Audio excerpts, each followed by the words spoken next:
Coach, a 52-48 win for SJV here on the road at Manasquan in overtime. What was just the first message to your team after you got a chance to get them all together and talk to them after such an emotional back and forth, crazy win like this? I think one, it was just to tell them that I was proud of them. Two, honestly, it was really great for us to be able to win an overtime game. We've kind of been on the wrong side of it often, especially in our Manasquan series through the past few years. So I think, and also, even in that overtime, we went down 4 early. And we had to execute those last 2 minutes. Every possession we had to execute, and I was very proud of them. Tina hit big shots. Kimmy rolling in there. Zoe making passes. We played like upperclassmen in those minutes. Yeah, talk about your two players, and Kimmy Evans and Zoe Pera, both getting some really timely baskets for you guys, grabbing some big rebounds, and really making a big impact in this game. We obviously knew that Faith was in some serious foul trouble. Right. We're going into even the fourth quarter and into overtime. We said we have to kind of attack that mismatch, and force her to have to make decisions. Sometimes we weren't fluid, but I think we finally got to it enough in those overtimes, and we settled into figuring out where the mismatch was that we were able to execute down the stretch. That last big play there by your daughter, Sarah Karpell, coming up with the steal, burying 2 free throws, no doubt about them, at the line to really put this game away. Watching a play like that from the sideline unfold, what's your initial reaction? What are the emotions going through your head when she's able to step up in such a big spot on the road like this? It's just a freshman and do something for a team with so many senior leaders like that. Yeah, I knew she could match up with them defensively.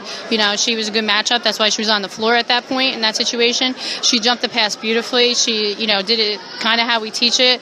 And, at the point, I was fine when she made the play. I was a little more nervous when she had to go to the foul line and hit those foul shots. But, her teammates were so accepting of them and supportive of her. I think that really gave her confidence to get there and stick them.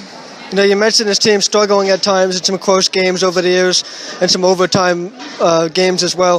What does it do for this team moving forward now to be able to get a win like this? Obviously, Manasquan playing without Dara maybe, but you see the fight that they're still able to put up. This team's going to get a fight out of every team they play, and you guys are able to kind of answer that for the first time here in this season. Down here in Jersey. Yeah, Manasquan, tremendous effort and heart that they showed all night long, just coming back at us. And, that's the quality of their team and their program, and they're just not going to stop, which we knew. And you know what? I think for us, it was just to kind of really settle in and leadership. I looked at Tina. She passed an open shot up earlier, and when we got to that and I told her that we were running the play, I'm like, you're open, shoot the ball. And she stepped up with confidence like an upperclassman should and put it down. And Zoe made some plays. Gigi made a few defensive plays down there at the stretch, getting that rebound, in the last few seconds. All of those are leadership, upperclassman type plays that I'm proud of. The depth of this team, what do you think that can do for this team going forward, being able to throw so many different looks at teams, so many different matchups that you guys were able to exploit, and you really, it wasn't easy to find those matchups earlier in the game, but when it mattered most, you guys knew what you had to do to get the win. Right. Well, one, we're trying to acclimate Kelly Campbell back in tonight. She's only her second game back, and we've been without her, so now we're kind of evolving that way. Two, we just spoke about it in the locker room that, we have lots of matchups, and we can cause matchup issues. One, and two, defensively, we have a lot of different types of ways we can match up. Manasquan has smaller guards, so Vanessa and Tina, we can go smaller. Tomorrow we're heading up to Christ the King. We just talked about it. They have bigger kids, so we have bigger guards and like a Courtney Dobrinsky and those type of kids, Gigi, that can bother them with wingspan. So, really we got to figure out those mismatches and just get to them a little earlier. That's probably the thing we need to grow on. Yeah, what would you like to see this team improve on? Very quick turnaround, going to Christ the King, another great program. So, what do you guys see to improve on right away in that game tomorrow? Like I just said, it really is just understanding how they're going to guard us, understanding where our mismatches are going to be, and they have 2 studs. One's going to Virginia, one's going to Louisville, top 100 type kids. So we just got to go and compete, and hope for the best.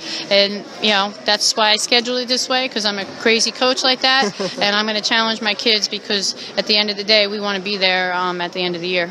Well, SJV certainly challenged tonight, but they got the win in overtime, 52-48 on the road at Manasquan. Coach, thanks for your time. Thanks so much, guys. All right, thank you.